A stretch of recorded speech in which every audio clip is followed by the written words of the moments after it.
What's going on, everybody? Welcome to the channel, and today what I got here is the MjxR 3 Pro once again. This time around I'm going to do a maximum distance test, and I'm going to try and make it all the way to those houses over there, which is about 1 kilometer away from this location. So I got an all-in-one VTX mounted to the top. Hopefully it'll go the distance, and I still have the same anti-jello mount for the action camera that it came with.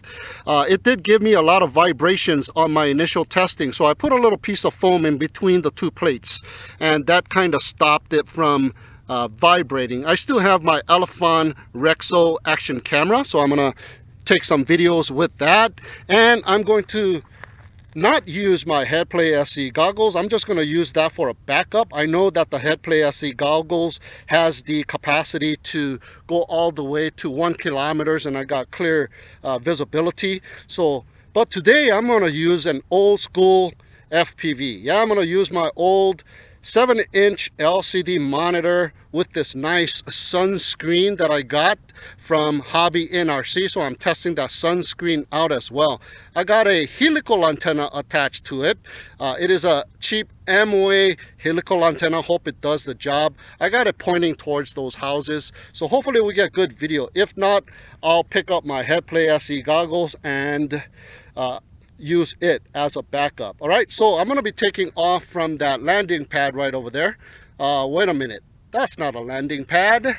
This is a landing pad. Oh yeah, check it out.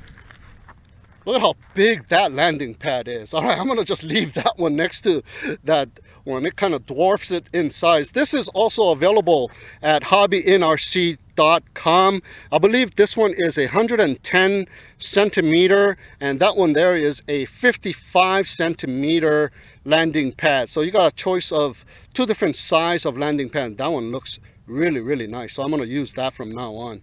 All right, so let's go for that maximum distance test with the MjxR 3 Pro. Alright, so here we go, just about ready to take off, and I have 16 GPS locked in. So let's go and check it out. Everything is recording. I got the action camera recording, I got the DVR on my Headplay goggles recording, and do we have video on the 7-inch monitor? Yes, we do. Looks like pretty decent. Hope you guys can see that. Let me zoom in a little bit closer, but I cannot see it because I got my camera on my visor. It is a visor cam, so I'm going to be looking down slightly or looking up slightly from a little bit distance. Hopefully we got that in the frame. All right, so let's go and check this baby out. Arming the motors, and let's see. Okay, we are going towards the houses. Awesome. All right, let me get a little bit closer to the monitor so I can kind of see. All right, let me rise up in altitude a little bit. And there is the bifurcation. Oh, and I got a little blackout on the LCD monitor. It's back. Oh, it's going in and out. Yeah, it's going in and out. That is not the bifurcation, that is the initial road crossing.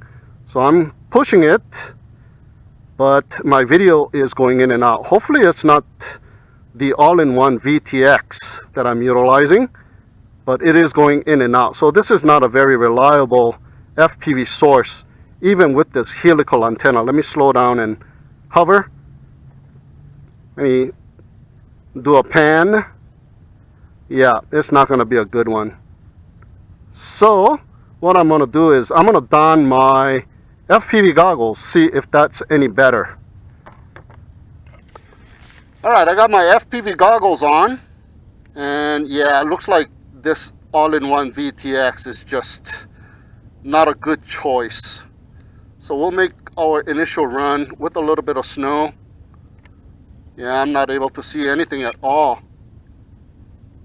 Okay, I'm getting a little bit of video now. Coming towards the homes here. And I'm not sure if I can see whether or not I'm over the bifurcation, but I'm still pushing it. And I can kind of see that bifurcation on the left side there. And I'm coming towards the empty lot. Oh, that sun is directly in front of us too. Oh yeah, this thing can go 1,000 meters, no problem. And I'm continuing to push it. Let me see the 7-inch monitor. Oh yeah, that thing's got snow, just like this one here. Okay, I got no signal on my video feed.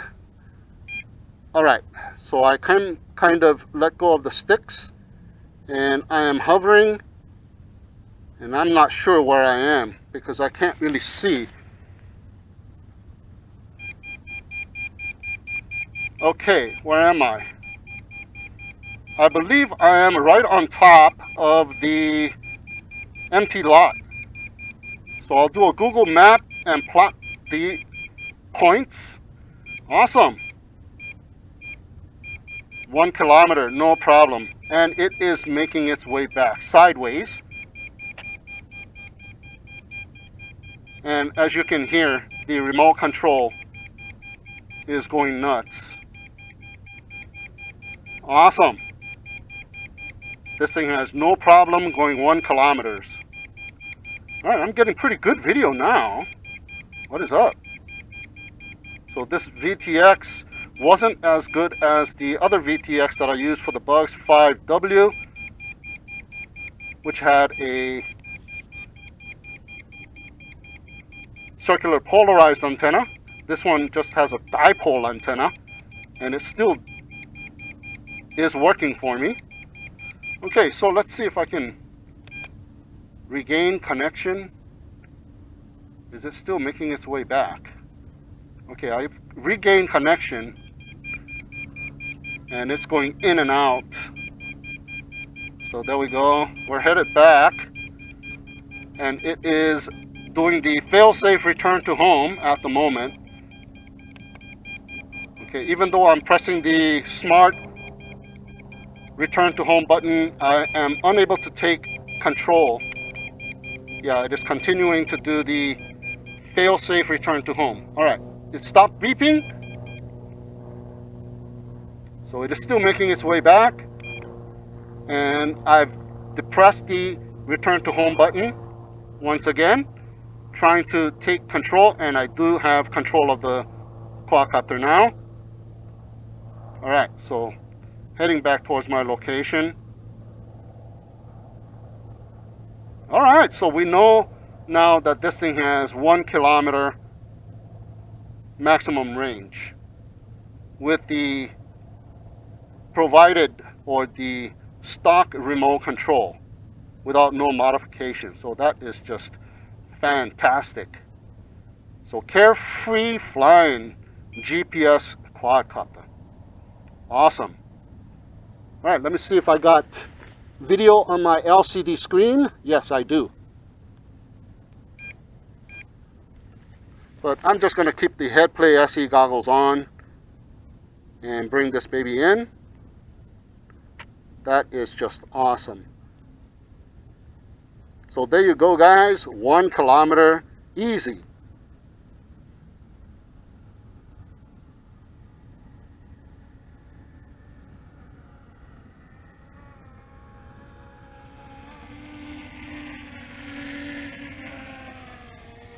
Okay, let me bring it down here.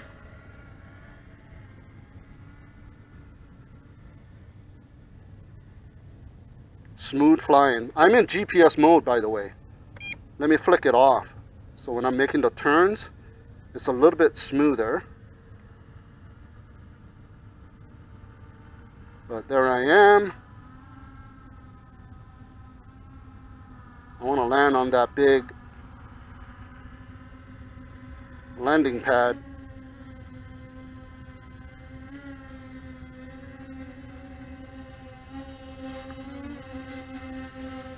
How can you miss this landing pad? I'm gonna miss it.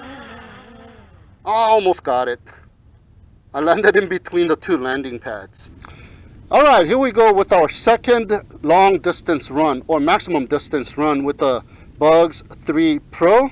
Let's check it out. This is the one that I'm using, the modified remote control with the 2-watt booster. Arming the motors. I still got the same all-in-one VTX.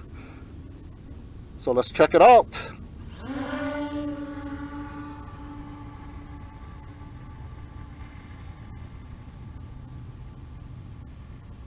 Okay, comfortable altitude. Let's push it out. And I'm flying it without GPS turned on. The return to home functions all work, even though you are in non-GPS mode. So no problem. Heading towards the homes. So far so good. I'm getting a little bit of snow. Now I've placed the palm of my hands on the circular polarized antenna of my headplate goggles, making like a parabolic dish. It does help. So if you got one of those aluminum foil lined parabolic dish, or those gold aluminum foil parabolic dish, yeah, they do work. So here we go. I'm getting a little bit of breakup as usual here, going towards the homes. Let me take my hand off the antenna, and look at that snow. Let me put my hand back on. Look at that. It makes a big difference, doesn't it? All right, so we got clear video so far, and we are heading towards the homes, and I'm not getting any beeps whatsoever. Oh, there's one beep right there. Let me hover here. Looks like my altitude is a little low. It does not adjust altitude while you're flying. Yeah, and it is constantly beeping, so it is on its way back. So right around 1 kilometer once again, even though you have modded your transmitter and you put a 2-watt booster. Yep, so let me turn around. Yep, just about the same amount of distance, guys. So let me turn around completely. So we're facing ourselves here. And I'll just let the FAILSAFE return to home take its course. Still hear that beep? Oh no, you know what that beep is? That beep is the first phase of low voltage. So initially we got the maximum distance FAILSAFE return to home. Now the first phase of low voltage return to home kicked in. Wow, that was pretty fast. Let me see what the battery level indicator is telling me. Yep, I got 2 bars. We went into low voltage really quick. Yeah, I did charge up this battery for 5 hours. Yep. Alright, so we know now that the low voltage return to home works as well, because I did not test it out on my initial review. So here you go. Phase 1 of low voltage return to home. Let's just play out the whole thing here. Let me go ahead and take my goggles off.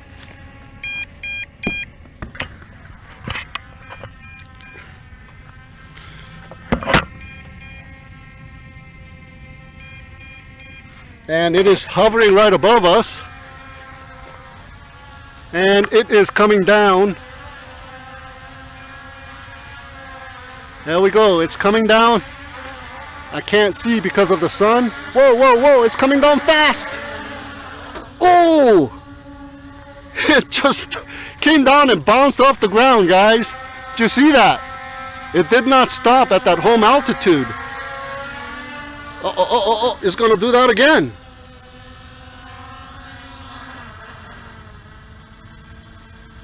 All right, it made it and it landed itself, but wow, what was that with the hitting of the ground a couple of times? The first time, wow, that was descending rather fast, and the motors are not turning off by itself. So I'm gonna go ahead and turn off the motors. All right, so there you have it, guys. Our second attempt at the maximum distance to those homes over there. That is 1,000 kilometers away, and it did fantastic both of the times. But the second time around, I was utilizing a transmitter with the antenna mod and the 2-watt booster, but that did not make any difference because it is already preset by default to turn back at 999 meters, and that is exactly what this thing did. So when you get a GPS quadcopter from MjX, you don't necessarily have to modify the antenna at all because it has clearly the same amount of distance even if you don't modify the antenna. Perhaps up until when it kicks in that 999 meters, up until then you might have better signal with a antenna mod. So that's probably the only difference you're going to get. Sometimes it gives you a premature fail-safe, but this time around I did not get any beeps at all the way until I hit the designated 999 meters, I believe. All right, so this little all-in-one VTX did okay. It went the distance as well, and hopefully this little foam pad helps out with the jello on this anti-jello mount, or the not the jello but the vibration. Actually, hopefully this time I don't get any jello. And that big landing pad, just awesome. It landed right on top of it when it came back as well. And this kind of a poor setup, actually, it did not fare very well, but this sunshade works out terrific. I wasn't getting any light leakage at all, and I was able to see the monitor, the 7-inch LCD monitor, with no problem. It's just that I didn't have any signal. Probably the receiver on this thing is not as good as the one that is in the head play. The head play is just an awesome FPV goggles. All right, so there you go, guys. My maximum distance test with the MjX Bugs 3 Pro. Thank you so much for tuning in and watching. Have a great day, and we'll see you again next time.